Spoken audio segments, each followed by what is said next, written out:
Hello and welcome. Sorry about my hair, guys. I don't know what's happening lately with my hair, and we ain't got no fans on here. The fans turned off. I feel like a scarecrow. Good evening and welcome. I tell you um, what a day! But tell you what, we have had such fun today with lots of guests and everything. And thank you guys for supporting my book. Don't forget, half of the proceeds will go to Stroke and the Extra Stroke Club. So please get my book because it's very important and I can't wait for that. Anyway, guys, we have got a wonderful guest with us tonight. We have got Philip Hatfield. Hello, Philip. Hello, how are you, Steve? Brilliant. So tell everybody about you for the third time. Well, I will do that. But first off, congratulations on your new book. Thank you so much. Thank you. Yeah, I tell people, it's amazing, number one, to become an author. I remember that experience many years ago. And I always tell people the easy part is writing the book, the hard part is selling the book. Yeah. I'm having problems with that at the moment. So, but I think it would be okay selling the book, and I think it would be really good if I get a good public, if I get somebody on board as well. I reckon we could do it, Well, and it's I'll be really good. ordering your book. As soon as you send me the link, I'll be getting me a copy. So that's Thank that's you so really much. neat. Thank you. So Okay, basically, my name is Phillip Hatfield, and I live in Dallas, Texas, the greatest state of the United States. I know you got people from all over the world, but I'm a Texan, and I'm a proud Texan. Uh, hey and man. I just love being alive, Steve. I had a really bad accident about 12 years ago, and I almost died 7 times in the first 10 days. So you know what? Every day is a gift, and I tell people every minute of every day is a gift because we don't ever know when that last minute is for any of Yeah, us. yeah. I'll tell everybody the same. I say, don't make an appointment with me because I might not be here tomorrow. Yep.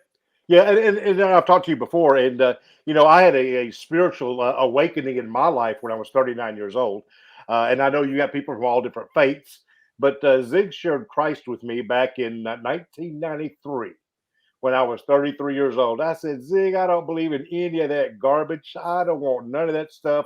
Take that spiritual wheel and the spoke of life and throw it out. I don't want nothing to do with it. And 5 years later, I accepted Christ, and my life totally changed. So I am a Christian.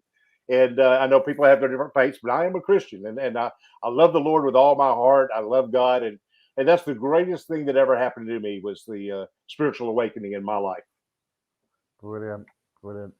Amen to that. I'm a Christian myself, and um, it's good to have God in our life because when we can always bank on Him that because He's always there. He never leaves us.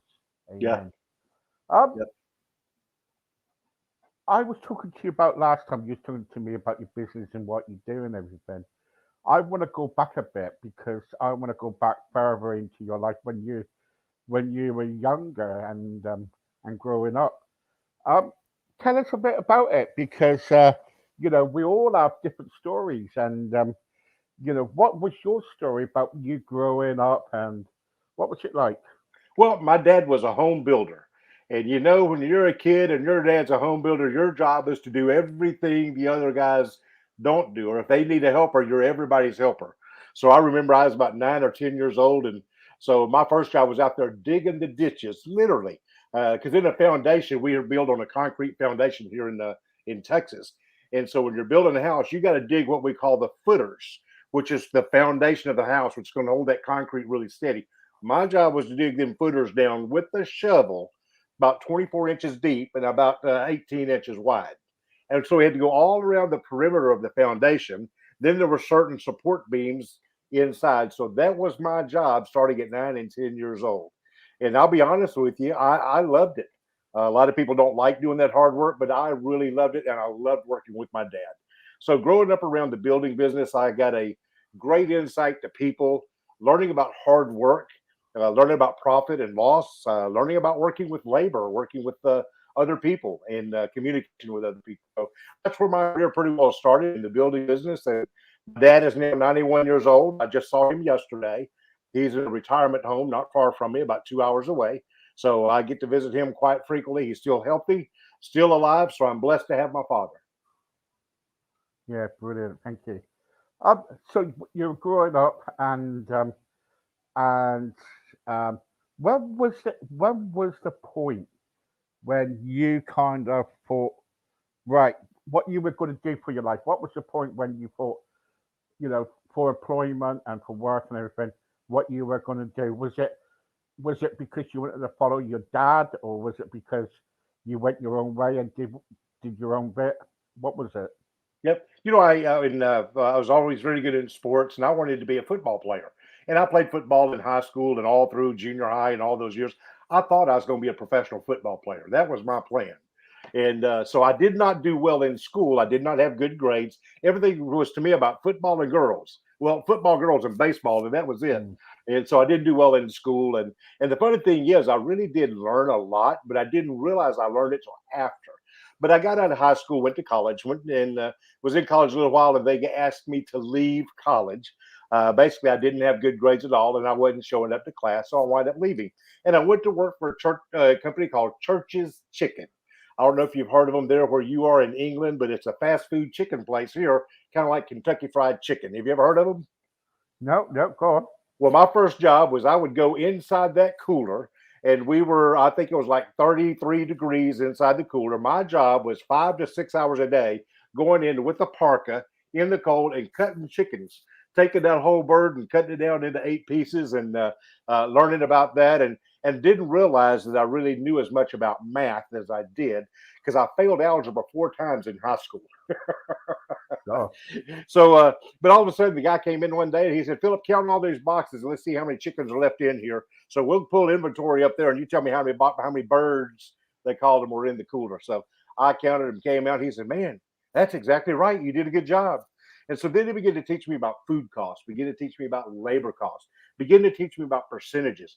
And I realized, Steve, the things I did not learn in high school sitting on my butt, I actually knew, but I didn't realize I knew it because I couldn't do it the way they did it in school. I couldn't answer the questions the way they did it.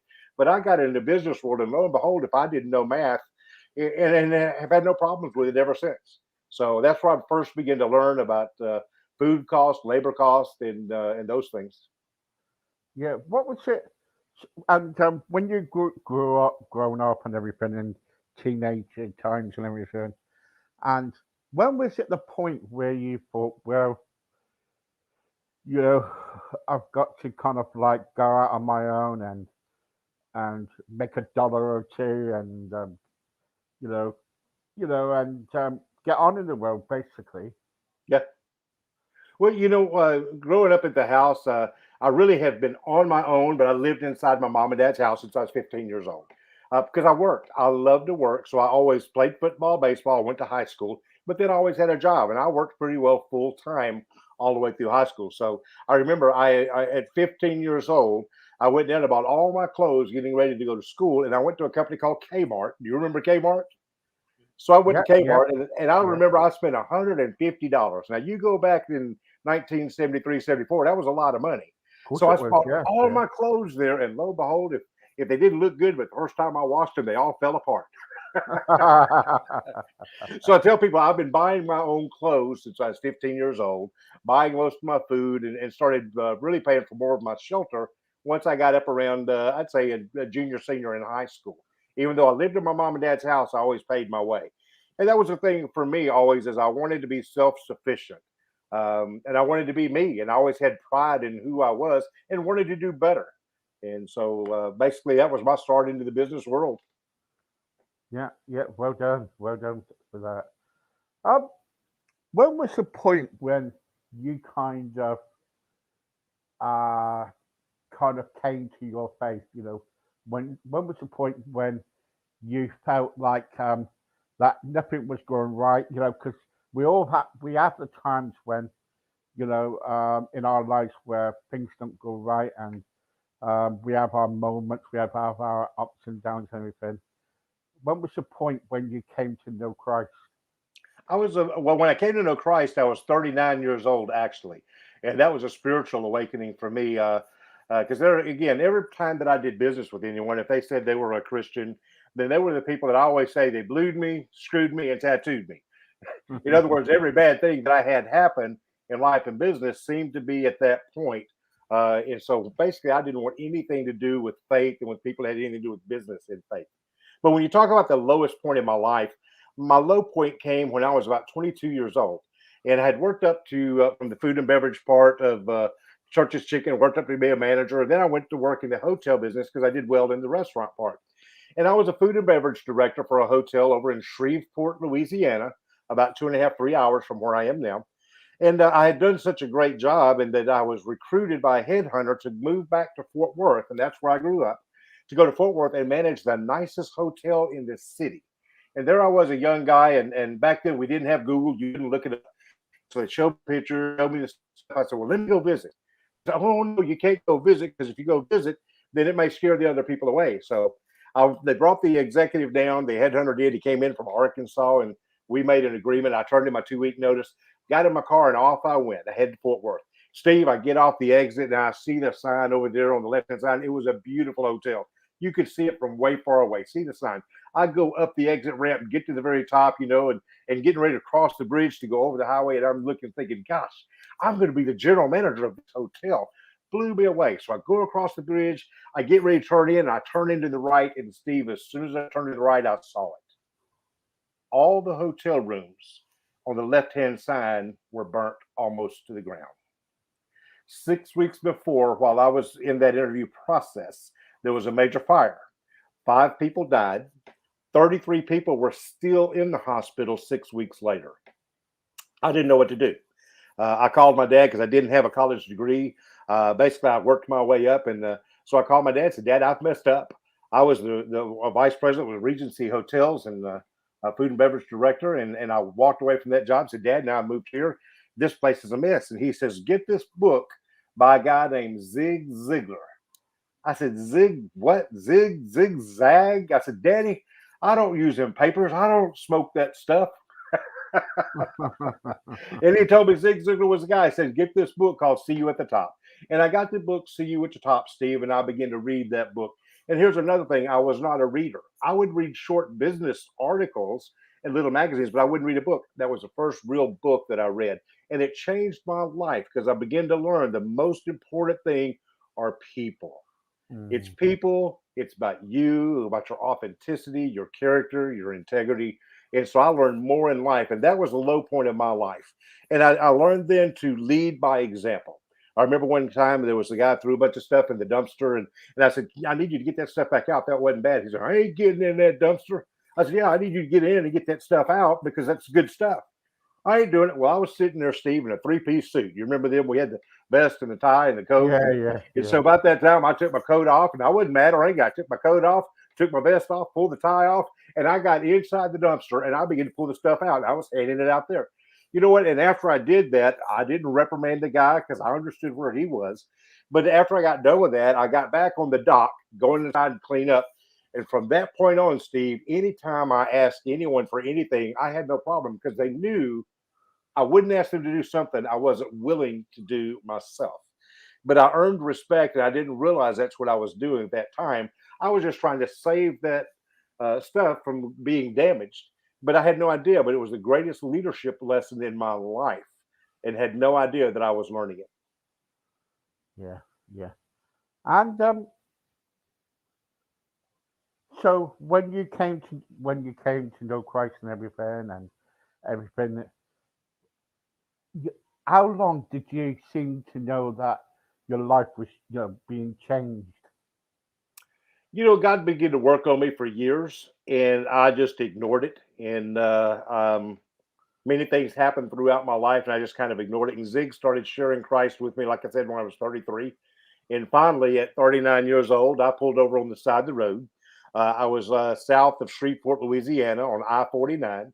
And I'll never forget, it was a place called Powhatan. I pulled over at that sign, and it was pouring down rain. I was having a bad day that day because I owned several businesses, and one of them was a construction business. And I never used the bank's money. I always ran with my own money.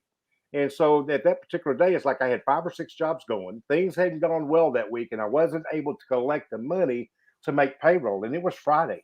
It was payroll day. I had to make payroll. and it was 10 o'clock in the morning. I was trying to get down to town about 2 hours south in Alexandria, Louisiana, to go down there to make sure and we could finish that job and get money so I could make payroll. And there was as I always traveled, there was this funny guy that would be on the radio, and I would turn it on just to hear him because he was funny. It'd make me laugh. I needed to laugh that day. And so I turned it on to listen to this guy just to laugh and get a good story. And lo and behold, that guy wasn't there. There was another guy that came on the radio show because the other gentleman wasn't there. The guy was really funny, and he was actually a black minister. And I mocked him. I pretended I was in the black church. I pretended I was a black preacher. But long story short, when I turned it over, there was a song that came on the radio. And it was a song called One Drop of Blood by a guy named Ray Boltz. And I'm going way back in time. I'm going back. And so this is in 1998. And that song came on. And Steve, I saw something in my mind's eye that was totally different than what the song was saying. As he began to talk about the one drop of blood, he talked about a courtroom scene. And when he talked about the courtroom scene, I saw myself walking in the door as the accused. And there was this man over there accusing me of all these things. I was seeing this in my mind's eye, and I was crying tears, and I never would cry. It was just a funny thing. I would never cry. But saw this man. He was accusing me of everything. Everything he said, he was true. Everything he accused me of was true. I would do things. I was deceitful. There was many things. Everything he said was true. And then there was this man dressed really nice in a three-piece suit, because that's what we wore at the time. And this is going on in my mind. And as I'm sitting there and I'm driving down the road, and this guy says, "It's paid for. I paid for it all." And then it said, "With one drop of blood." And I heard that song. And so that kept playing in my mind as I would listen from the verse to the chorus, verse to the chorus. Steve, it got to the end of the song. I'm driving down the road, crying like a baby, and it was quietness on the radio. And that expensive of time on the radio, you never hear just dead silence. And I just thought, man, I wished I could hear that song again. I'd like to hear that song just one more time. And you know what? It wasn't a few seconds later, and the guy says, "I'm not supposed to do this. I'm going to play this song one more time. Listen to the words of this song." And Steve, when he began to play that song, I saw something totally different. Steve, this time I saw that I was driving down the road, and I saw that I'm standing at the foot of a cross. And I'm looking up, and there's this being on a cross. You couldn't tell what it was. It was beat. It was just a blob of human flesh. But as I began to talk about one drop of blood, what I saw, Steve, in my mind's eye, is I saw that right hand stretched out all the way across. And I saw it on that wood cross member. You know how the wood is on the cross. And I saw the blood in the hand where the spike was. And then I saw the blood as it came down that wood cross member. And I just saw that blood just hanging. All of a sudden, I saw that one drop to the ground.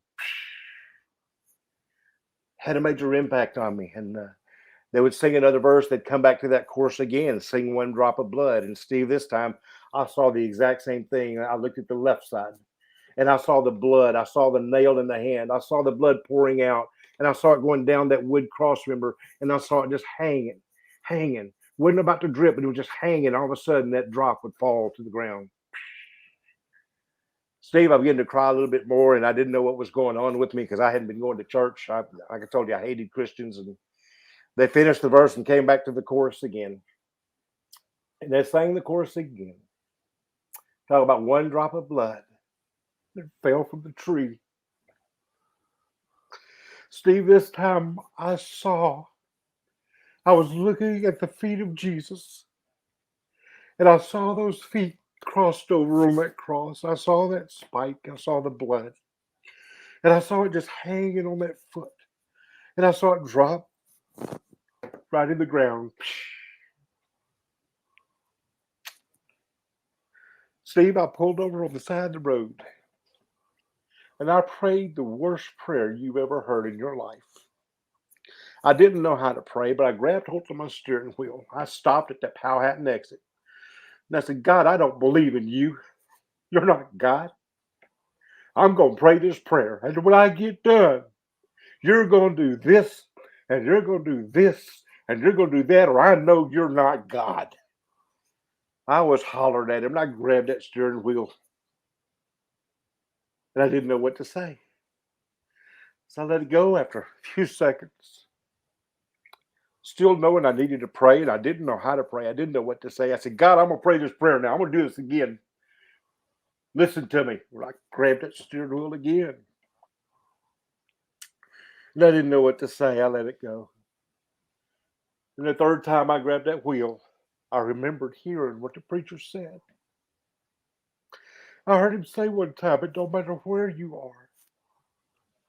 You can be anywhere. All you got to do is say. And here's what he told me, and here's what I did. I grabbed that steering wheel the third time. I said, Jesus, I believe you were born of a virgin. I believe you lived a sinless life. You died and you rose again. Forgive me of my sin. And I hollered that as the worst prayer. I wasn't, no tears in my eyes. I didn't feel nothing. And I just sit there, and all of a sudden, Steve, when I said, Amen, when I said amen, and you know that word means let it be, so it is. When I said amen, I felt things change in my life. And I didn't know what it was, but I just knew something had happened in my life. And that's a quick version, but that's how I come to know Christ. And Zig began to share him with me for 5 years, and I wouldn't have anything to do with it. But through all those years of listening to Zig, listening to other people, and through those little stories of seeing other people, God used all those things in those 5 years to bring me to that point. And that's how I accepted Christ. Beautiful, really good. Thank you. Thank you for sharing that with us, and really good. Sorry to cry, but I tell you, we talk about God's amazing grace. And I love his grace. But Steve, I'm so thankful for his mercy. I'm thankful for his mercy that he allowed me to live long enough and give me enough mercy to live where I could say that prayer and accept his grace. So, when I share my testimony or things like that, sometimes I cry like a baby because it's just like, I can't believe God would take a wretched man like me, all the things I did and all the things I had done in my life, and I hated Christians, the bad things I said and did, bad things I said about God. I said a lot of bad things, cussed him all the time, Mm, that he would allow me to come to know him. So it's just humbling for me. brilliant, very good, very good, and it's good to share in that really. And do you know what you know, in life, I remember last year, I kind of like I've had strokes, heart attacks, and everything, and I was like, I was in here in my house, and I felt like I had to do this podcast. Then it went to radio, right? Yeah. And and I thought, right, okay, so I started doing it. 10 people and all that lot, same guest, every day, nearly every week, and um, then all of a sudden it went bigger. And when you put a stone in, you took a stone in the pond, and you see ripples, don't you? Yeah. And that was what was happening to this podcast and radio. It was like someone put a great big stone in there and it rippled out. And now I don't have to look for guests because guests come to me. And sometimes we, I honestly, truthfully, right? At first we started to separate because we couldn't get any guests, not much guests. And all of a sudden, right, we're getting people now. My wife has got to kind of like, you know, contact people who's been contacting us and say, if you got a story, you come on. And we don't charge nothing for anything. We've had people on here who's kind of like, it's gone onto their hands and knees and given themselves, to God. We've kind of like, we've had people on here who tried committing suicide and got the help they wanted. we have people on here who, who needed help. And we got wonderful counselors on here. We got a wonderful team. And I tell you what, we don't, none of us get paid. All what happens is we get donations now and again, and those donations goes back into the stream yard or to people who kind of like who needs help, and that's what we do.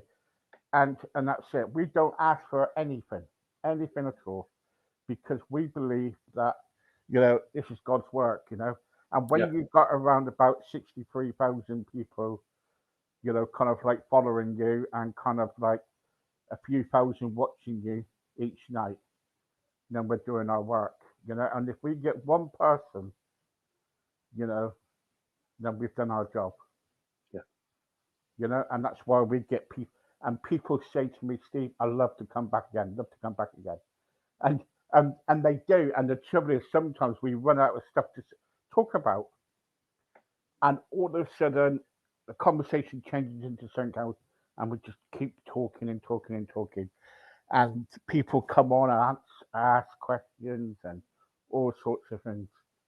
And and someone said to me the other day, Steve, you're number two in the podcast, TV, whatever charts. And I says, well, I don't care about that. I said, I don't care about ratings. I don't care about anything like that. All I care about is people. And yeah. that's what I believe in. And that's what I do.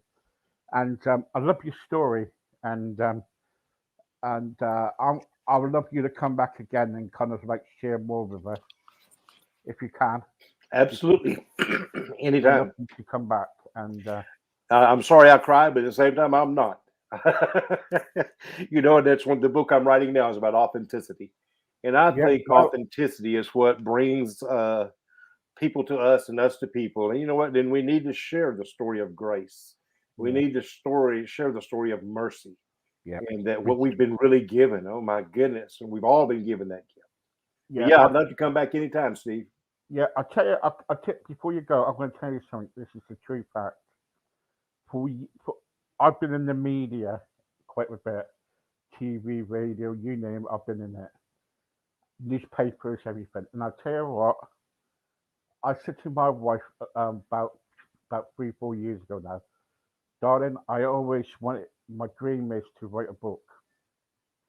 And people kept on saying, oh, Steve, it's going to cost you 3,000 a year, £7,000 there. And I know I told you the story already, but this is a miracle to me. And I one day I was on here speaking to somebody casually, and they said to me about their books and everything, and I said, look, my dream is to have a book. And she contacted me. She said, you know what? She says I'm being felt led for you to do your book. I says, well, I haven't got that sort of money. She says, well, what we'll do, Steve, we'll do it. You write it, I do it. And what we'll do, we go 50-50 on it. And I said, why not? Yeah, Right? Why not? And it took us around about, I don't know, 2 weeks, show, 2, 3 weeks to do this book, right? And it's got loads in it. And I tell you what, and I said to her the other day, when Michelle was out, my wife, she contacted me on here, and I said, you know what, I was in tears, and I said, you know what, you just made one of my dreams come true. She said, no, no, that was God doing it, and I said, I know, but also you did it too, and thank you so much. And people like that, we need around. yeah, You know what I mean? And because we live in a horrible, horrible world, yeah, and thank God that that one day when He comes back, and when we're ready, we're going back to, we're going to go to heaven, which is going to be no more pain yeah, and no more suffering, and we got to thank God for that. yeah. But Philip, thank you for coming on. Thank you, sir. I've really enjoyed that, and thank you for being so real, because at the end of the day, you can help a lot of people. Okay? Okay. Thank you very much, Steve. God bless. Bless you. Bye bye. See you next time. Bye bye. Yeah. Oh, certainly will.